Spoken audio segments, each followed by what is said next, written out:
Good evening. Welcome to Dharma Punks, Seattle. We've been going through the 10 subjects of frequent recollection, and this week we're on the third of the 10 subjects, which is we strive to abandon our former habits.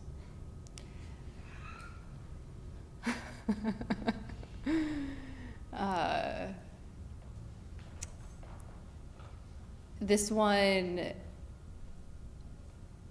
with some background to the 10 subjects, often this is in a list, in a sutta, as much as it is a chant that is usually used by the monastics. It's something that they will chant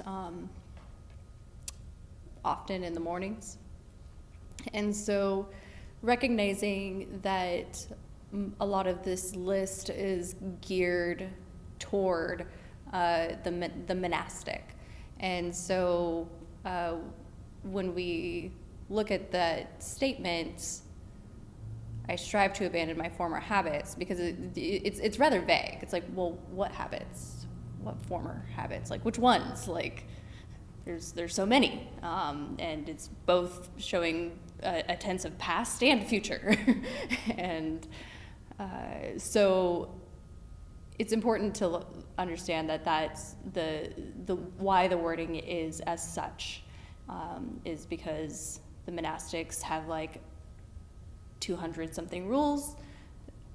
Those were their former habits.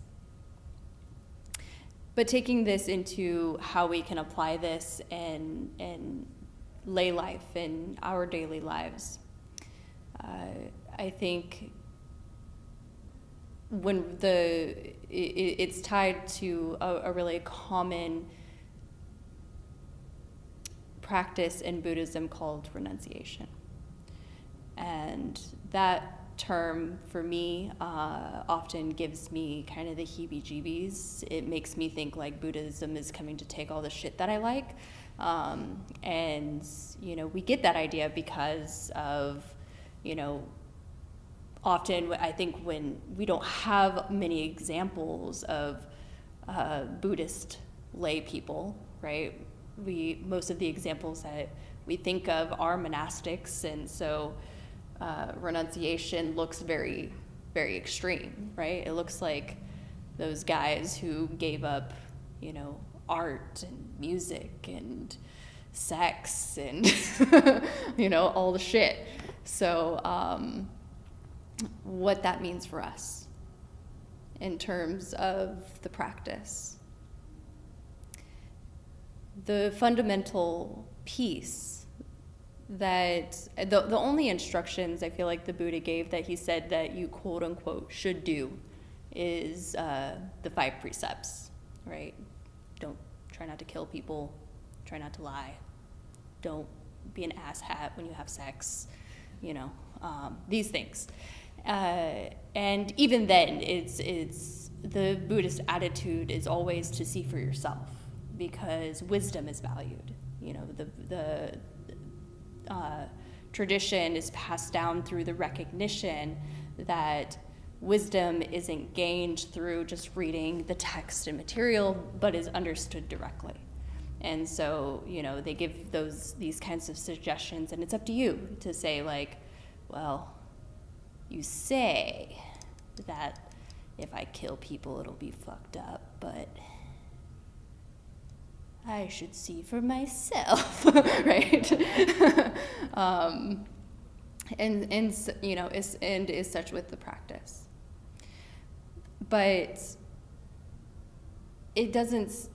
So going back to, it looks like renunciation is toward maybe a lot of the things that we still like to do.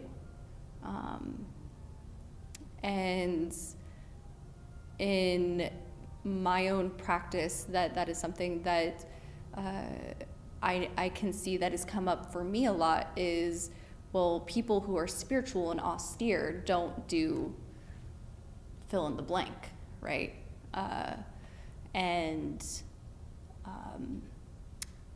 often what that practice of just trying to give shit up because I think that I should is actually coming from a place of aversion, right?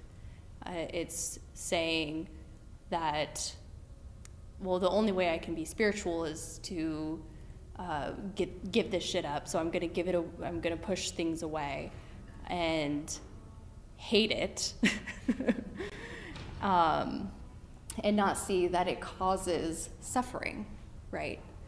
And so when we bring the practice fully, mindfully, what we're trying to do with renunciation is we are trying to understand, as always, suffering, craving, and aversion, where it starts, where it ends, the Four Noble Truths.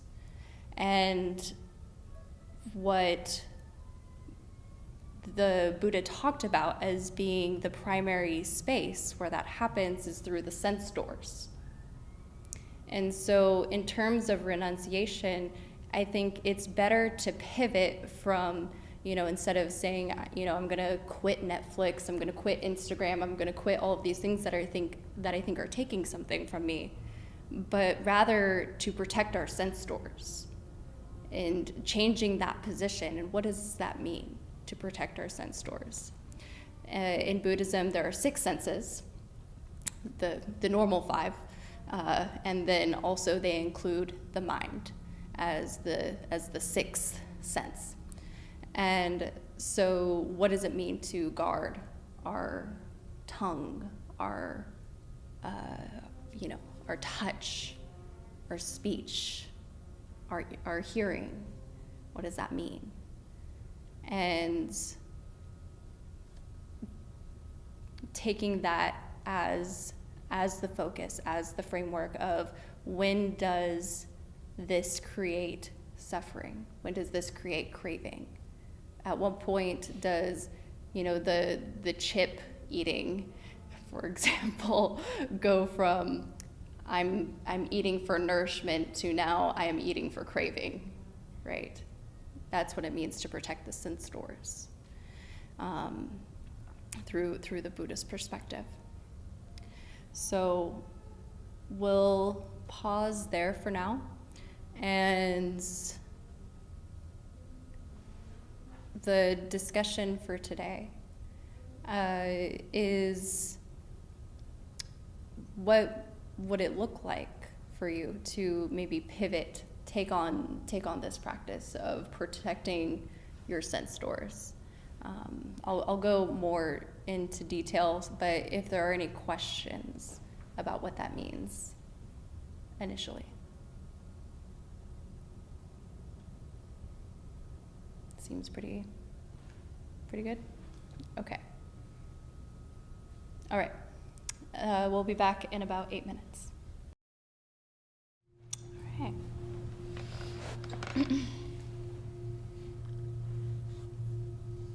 Let's meditate.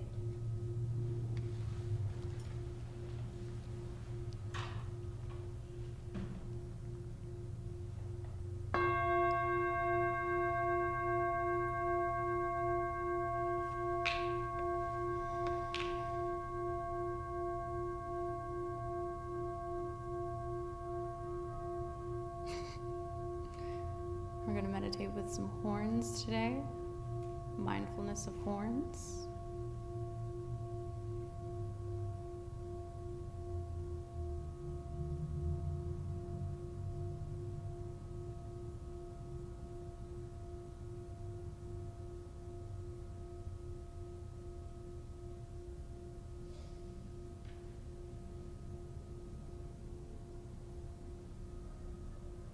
Finding a comfortable way to sit that is upright. Stacking the vertebrae one on top of the other like a string of pearls. Being pulled out the top of the head.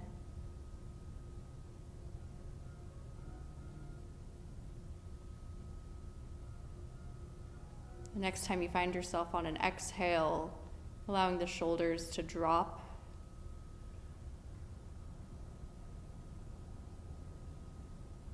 If you find you're coming to this space with racing thoughts, maybe extending that exhale. If you find yourself coming to this space tired, extending the inhale.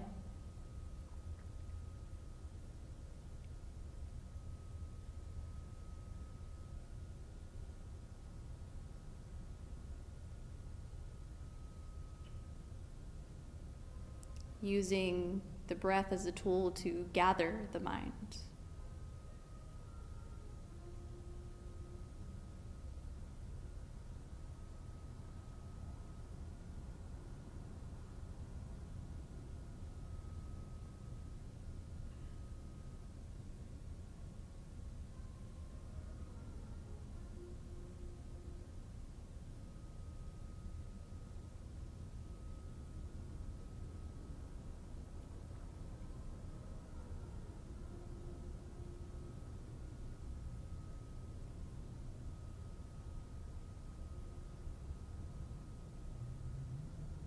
Focusing on the breath, despite the mind's seducing thoughts to plan or remember.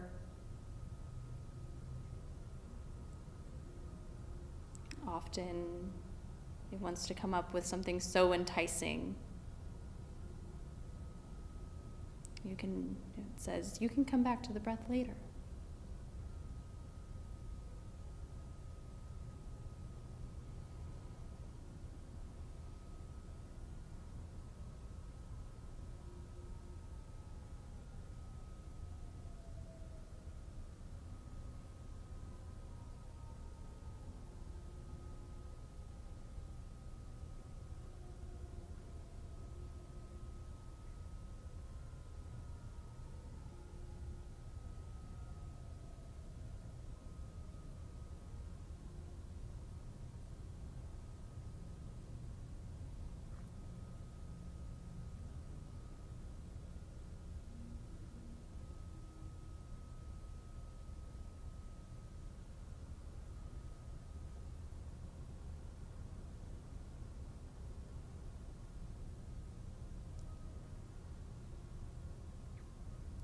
Knowing the breath. When a breath is short, when a breath is long.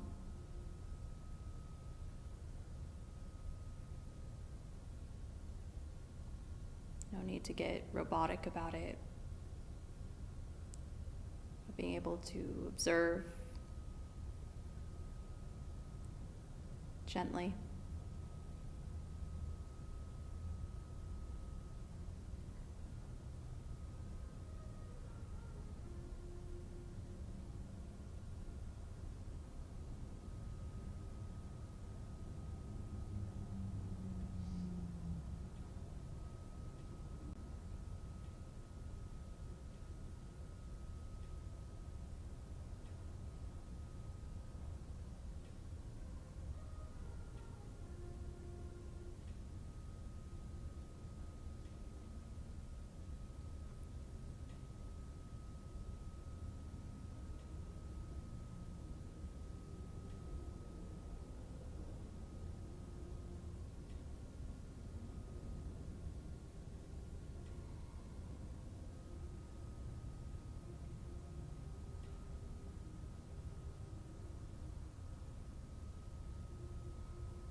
Extending the breath, if you're observing it at the tip of your nostrils, extending it to the belly,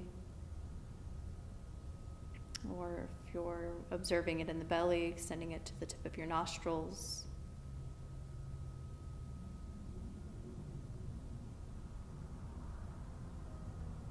And allowing it to buoy between these 2 points.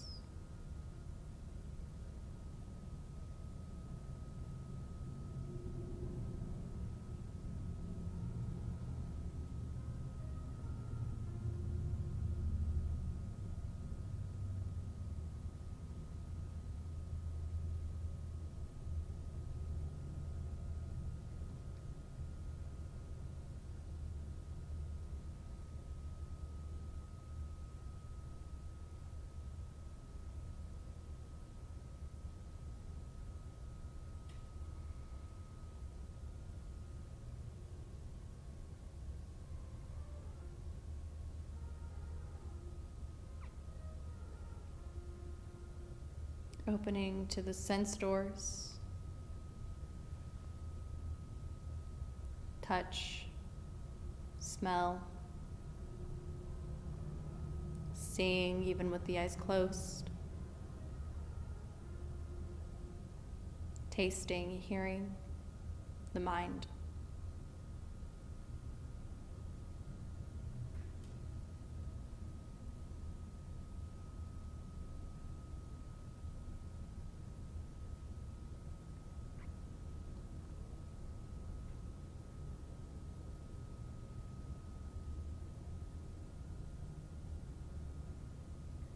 While keeping the breath in focus, see if you can observe how the mind reaches out and grabs at the senses, through the senses.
As the mind reaches out through the senses,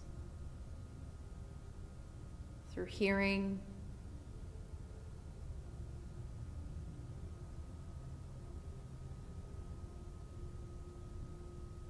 naming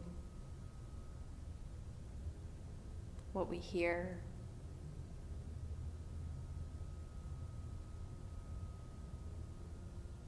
immediately piling on with an idea about what we hear.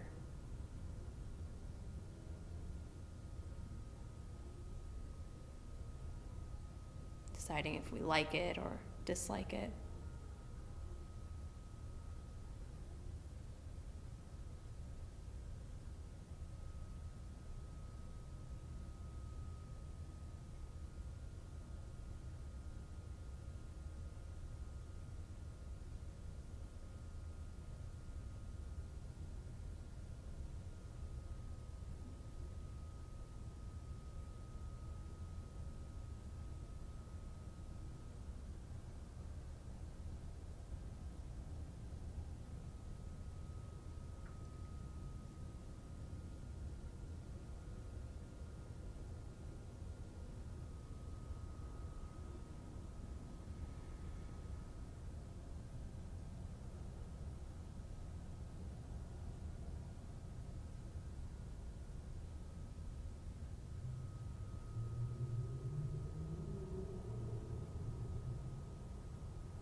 Our senses turn into feelings,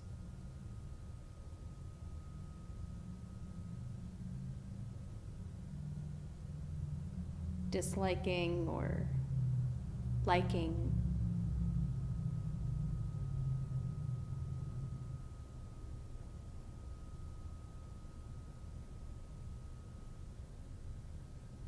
Then to perceptions.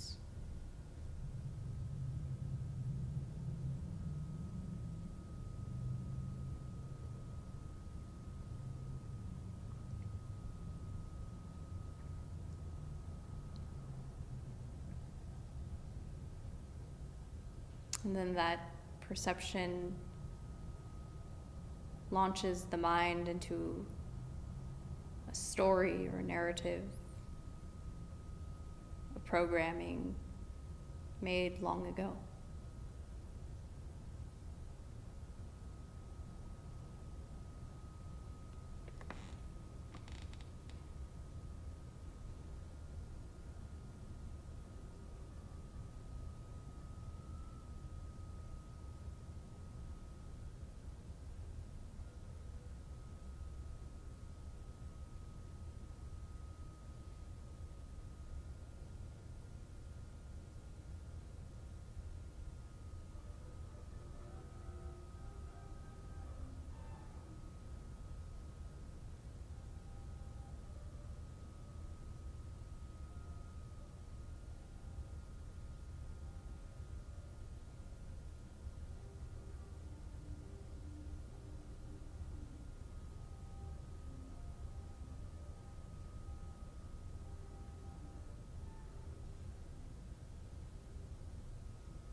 Seeing how the senses become like a lock and key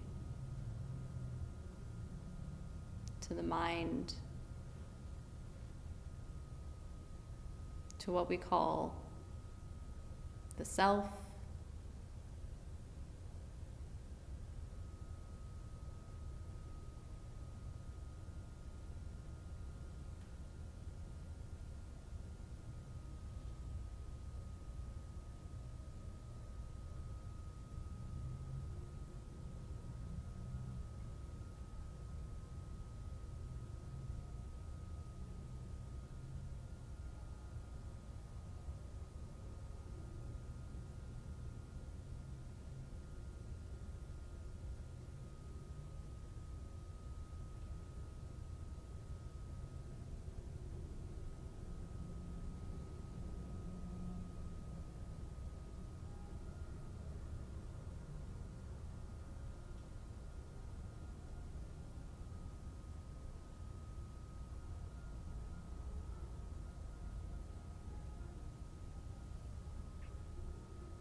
Ajahn Chah famously said,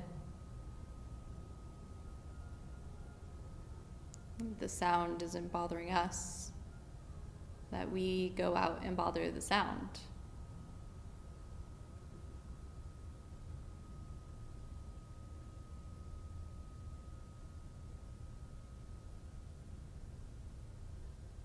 The sound that we find displeasing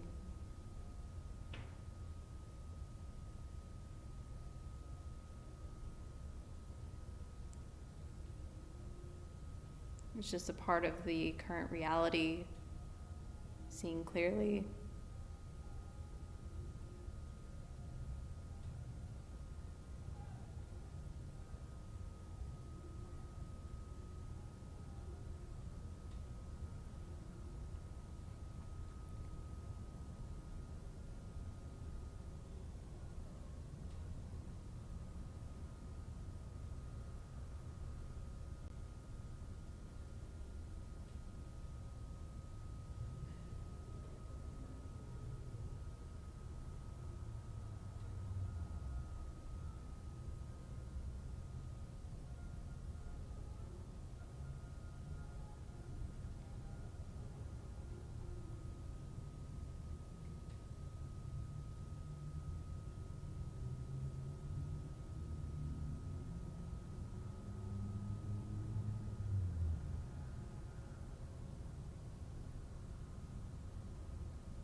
extending to the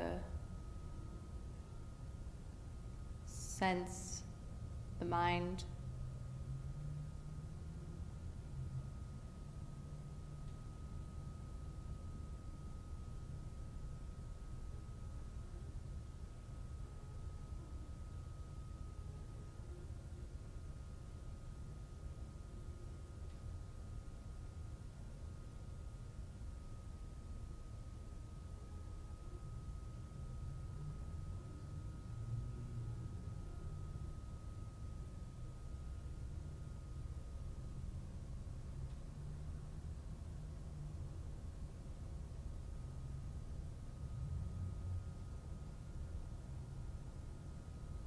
Just imagining all of the thoughts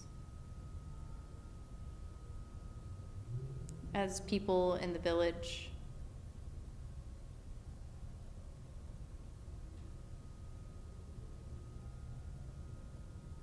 Many of these people you walk through the village.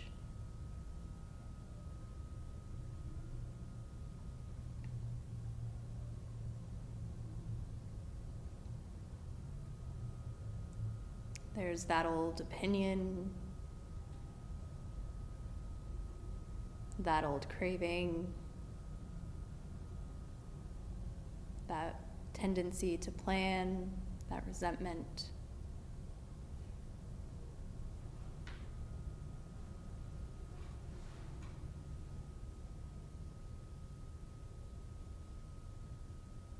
But rather than having to stop and talk to each person that represents a thought in the village, you know them. You can simply wave, smile, and continue on your journey.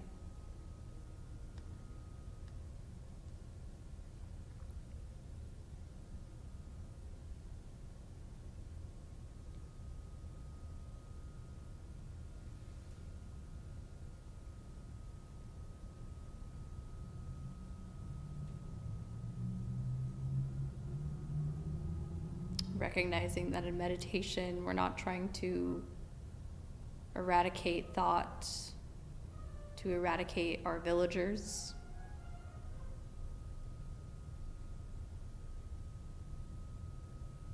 We just know a thought is a thought.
Sometimes our walk through the village is easy.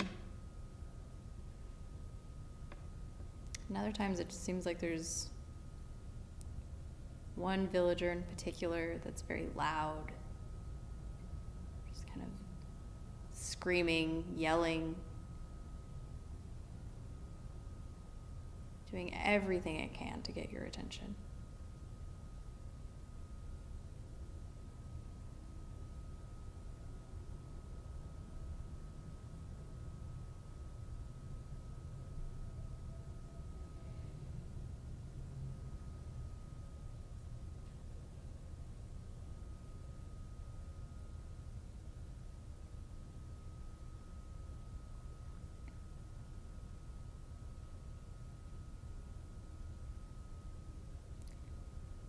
And if you meet somebody new in the village, it's okay to stop and inquire, investigate.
Returning now,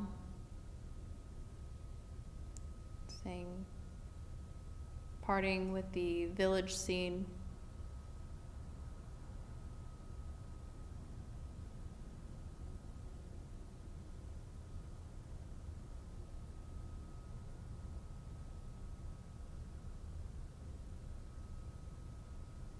Investigating the quality of the mind, calm, awake, restless,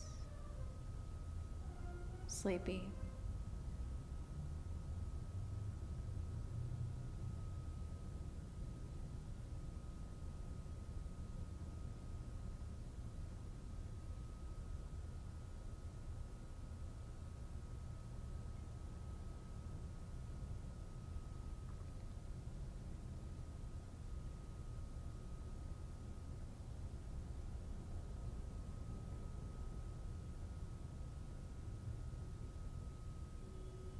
And wherever you're at with that, holding it with an attitude of loving kindness.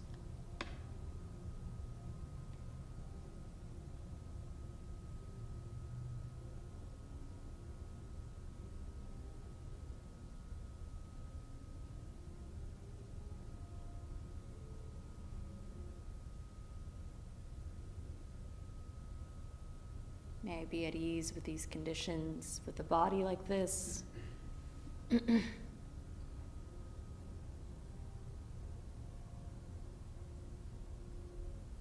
At ease with the conditions like this.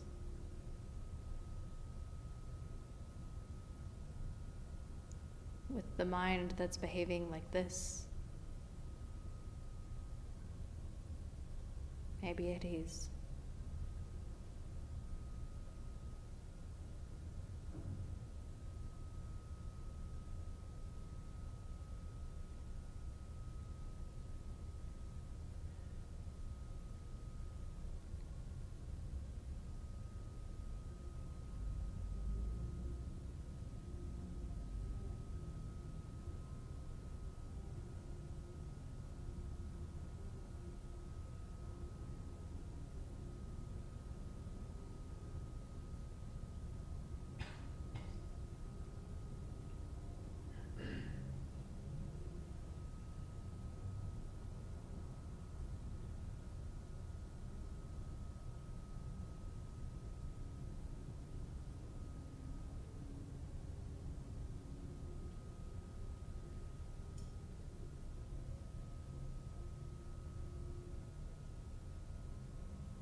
As we end this meditation,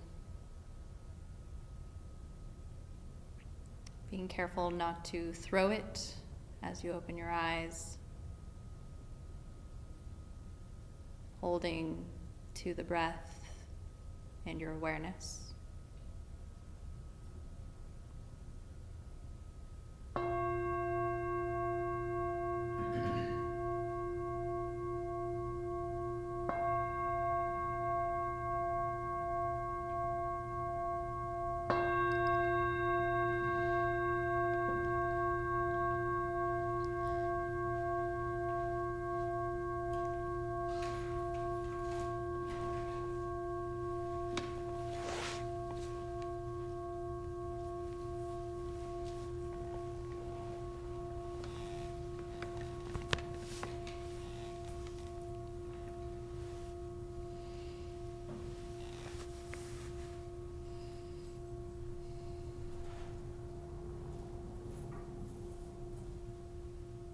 As a total aside from the topic tonight, that's probably one of the most valuable things that I was ever taught in the practice, was to not huck my meditation across the room after the bell rings. Something that was definitely very common for me when I began meditating was, just having that feeling of like, oh God, glad that's over. And learning to sort of hold that candle flame. And I feel like holding that candle flame is a lot what we're trying to do in meditation, and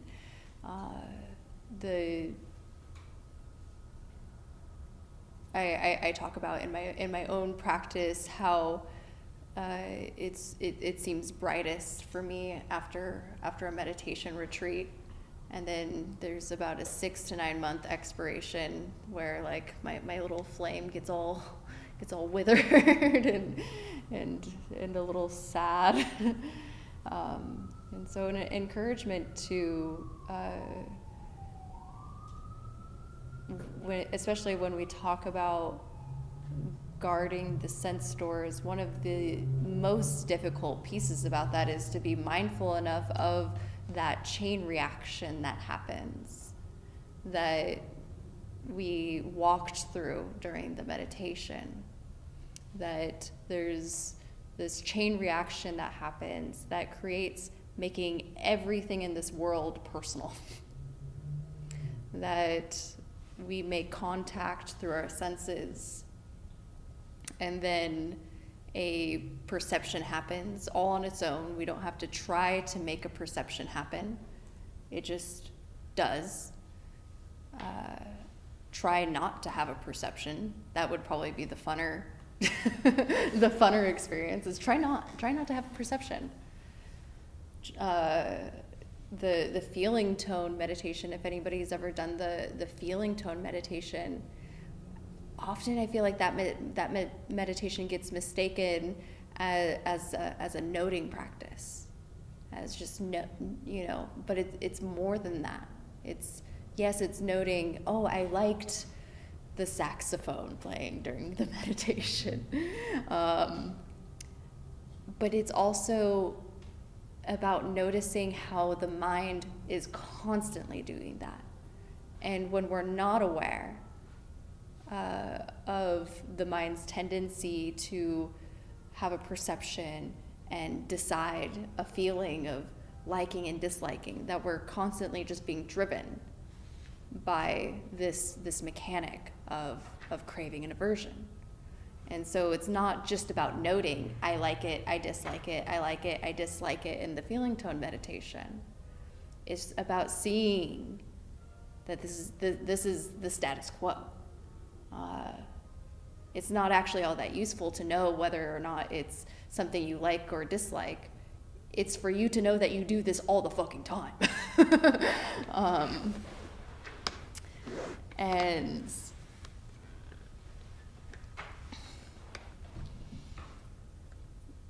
so guarding the sense doors takes an amount of skill and mindfulness. I wish we could somehow actually just have like a slow motion machine button where we could allow that to happen in slow motion. We made contact with saxophone. Like, dislike, perception. And then, it goes into all of my programming that I have, my programming is I hate jazz, so I hate horns. It's easy for me to just suffer about jazz.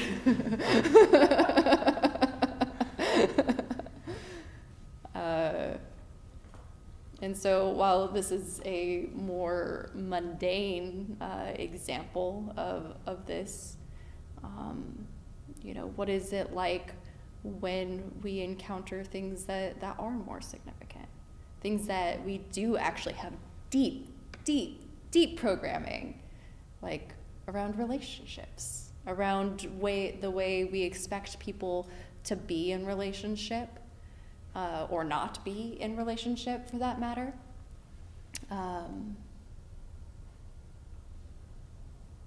When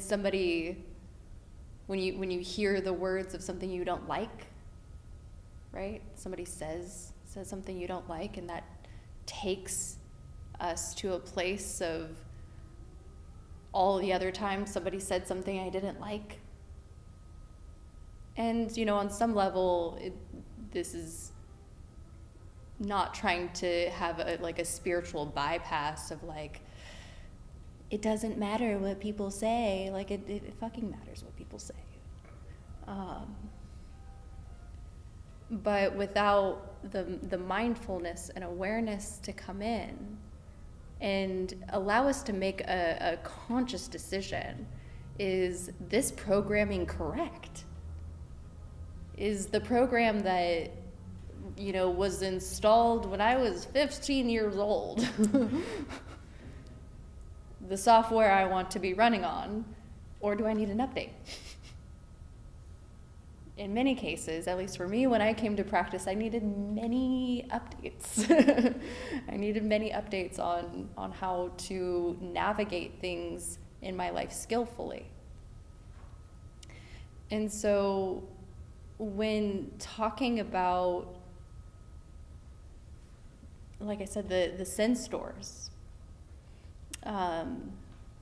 or renunciation, when talking about renunciation, which was the topic, abandoning our former habits, we can talk about well, I would be so much better if I just quit Netflix altogether.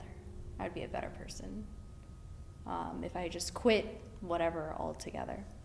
And there's probably some truth in that, right? But in the meditation practice, they often talk about it as if it's something that happens naturally.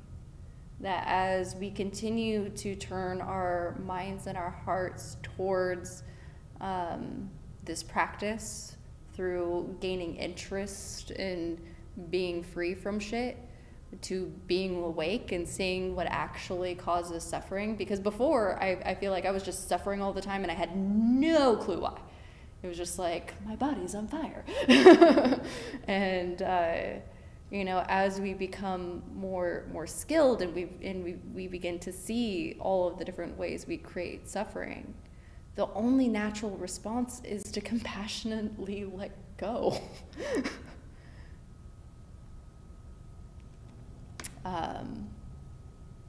And so the things we are to renounce, it's not, like I said, it's not about having to quit all of these things so we can become spiritual.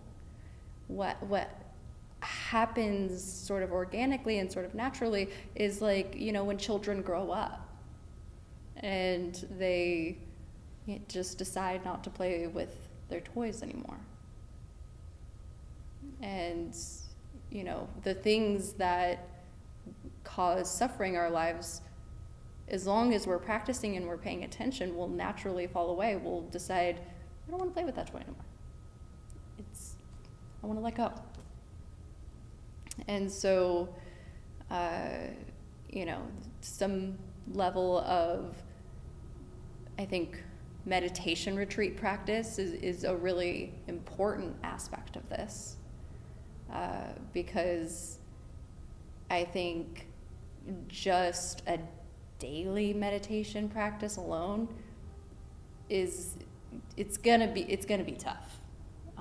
In my mind, if this was Sisyphus and his boulder, when we're on meditation retreat, we can actually get some good digs getting the boulder up the mountain, but and not 100% of the time, but often our daily meditation practice is like, all right, and I'm gonna brace and I'm gonna hold. There's not that much movement that we get, other than just sustaining the practice, right? We're not actively being trampled by the boulder. And meditation retreats, it's one of the important aspects of why we do them is because of typically what it asks us to do. It does ask us to do some bigger renunciation practice, right? Often when you go on, a person goes on meditation retreat, they say, sorry, no Wi-Fi, no Instagram, and you have to give up a lot of those things for a period of time. But that allows us to be able to build our concentration practice. So we try to do that in the beginning of each meditation, is to establish some concentration through mindfulness of the breath. But imagine if you did that for like 4 days and then you opened up to mindfulness. Like, imagine, just try to imagine what that would be like. Some of you know what that's like. So it's in those spaces I feel like we can get pretty we can move the boulder further, so that way eventually we can get the thing that I think we all want, which is freedom, right? Freedom from suffering, or to not be strung out on the shit that we're strung out on. And one of the things that I've been on this shit. I don't know. I guess we're going with Greek philosophy today. We're hopping philosophical ideas this week. Does anybody know the story of Prometheus? Yeah. Same story as Lucifer. Yeah. Different in this context, but anyway. So the story of Prometheus is that, he was, the gods let him hang out. They're like, I guess you seem cool, so you can come kick it with us.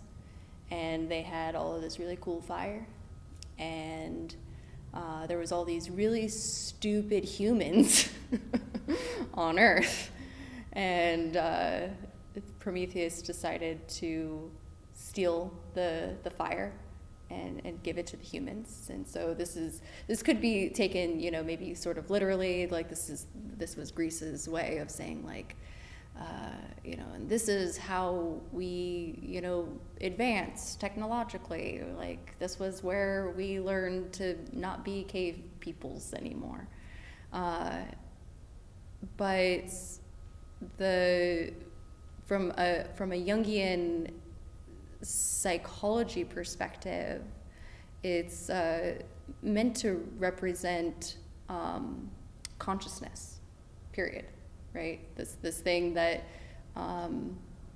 despite we're really grateful that we have it, it causes us a lot of trouble. All this thinking that we get to do. And so Prometheus takes it and he gives it to people, and so now they're smart.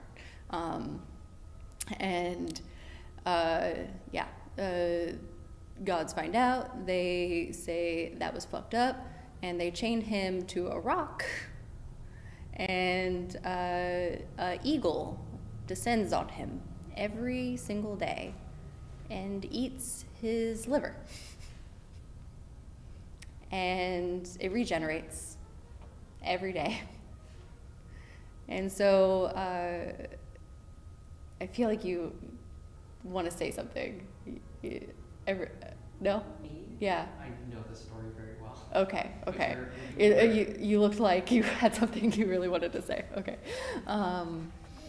Just enjoying the torture. Just enjoying the torture part. Right. So yeah, there was torture, and so day in and day out, he is being reborn. And this is a pretty interesting parallel to the Buddhist concept. We talk about, well, I guess I don't really talk about reincarnation. I don't really vibe with that. I don't know how I feel about it, I should say. But birth is something that is talked about a lot, right? Birth, age, sickness, death is a constant theme in Buddhism. And so one of the things that I find really interesting here as a parallel is the way that this consciousness has brought us to essentially suffering, right? Like that's what the issue is that we're constantly being born in a moment over and over and over and over and over and over again, right? We make contact with the senses, and then our little me person appears that it takes everything personally, and and we're born again and again and again. And so on some level there's a, I don't know, it's an interesting, I like stories, I like visuals, so I hope that maybe that can be something that you play with, experiment with in your practice as inspiration for, you know, exploration around like what it means to have consciousness.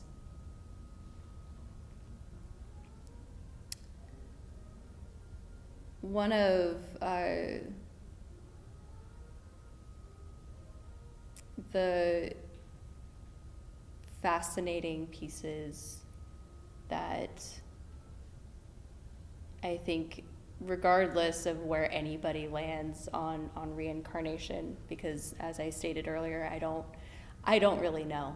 I like this more from maybe a more psychological perspective. That it's not about, you know, going through the bardo phase and, you know, taking on a new body somewhere in the distant future. But maybe that happens. But maybe it's actually more useful to at least look at it as, how are we being born over and over and over again in a moment? Maybe we aren't so worried about, you know, what happens after death. But when they talk about in Buddhism the deathless, we become the deathless. Like that's what they mean. Like, it's not that you don't die, your physical body doesn't die. It's that this whole fucking program that we've talked about for the last, you know, 20 minutes or so stops. That we encounter things, and it doesn't have to become this crazy personal. And for some people, like, I think that sounds kind of terrifying. It's like, I've worked really hard on being me. I've been building this one for a long time. For a really long time. And that's okay. Like, you can still have your fucking personality. You can still keep your fucking, you know, all your shit, all your accoutrement. It's more about, you don't have to keep, I want to say keep trying. That's not entirely the right word, but it kind of is. Because I think as humans, especially in our culture, what we're constantly trying to do is try. We're constantly trying to be something. And then, you know, if any of us have ever become that something we wanted to be, it's never fucking enough. You know, you get that job you always wanted, and you still suffer. You get the partner you always wanted, and you still suffer, right? Because impermanence. Because impermanence exists. So, guard your sense doors, go on meditation retreat. I think that's the moral of the story. Any questions, thoughts?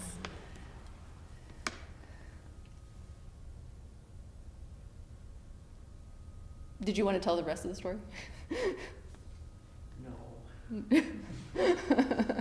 Fire is the symbol of creativity in Western symbols, and so it's their ability for free thought, which is why it's the same story as Lucifer. Yeah. Because Western theology is all the same. Mm-hmm. Yeah, it's the gift of free will. Yeah. If you believe in free Which is will. more just the burden of knowing. Exactly. Consciousness. I do really like the ironic punishments in all the Greek tragedies. Oh, they're so good. So creative, right? Like your liver regrows, if I'm not and mistaken, Prometheus is also one of the Titans. yeah, he's a Titan. Right, and so if you know the story of the Olympian gods, they killed most of the Titans or enslaved them before Right. taking the tower, essentially. Yeah, but they decided he was cool. Right. And Prometheus was more like the subvert. Right. Which is why we like Prometheus.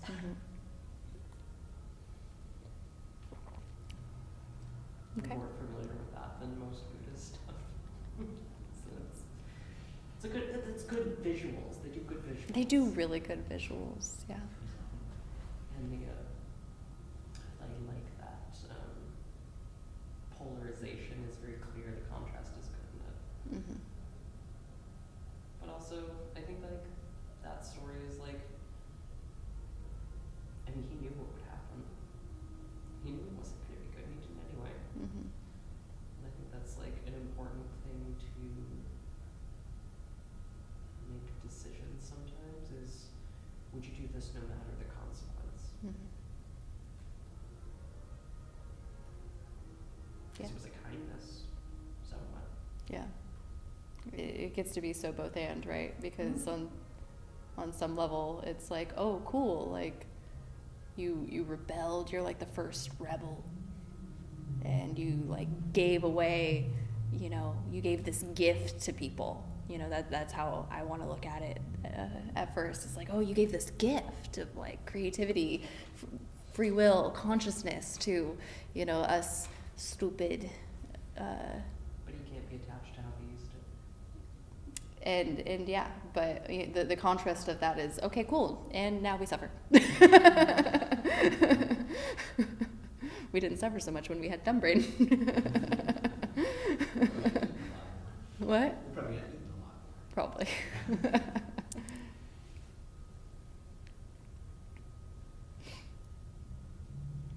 All right. If there's no more questions, we'll go ahead and leave it there. Okay.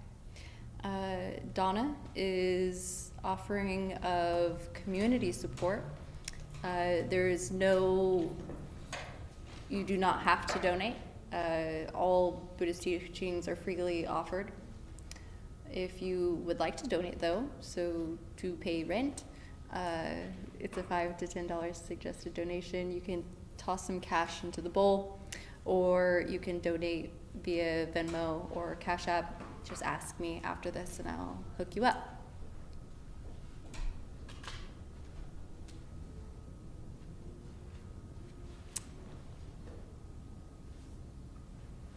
Signing off.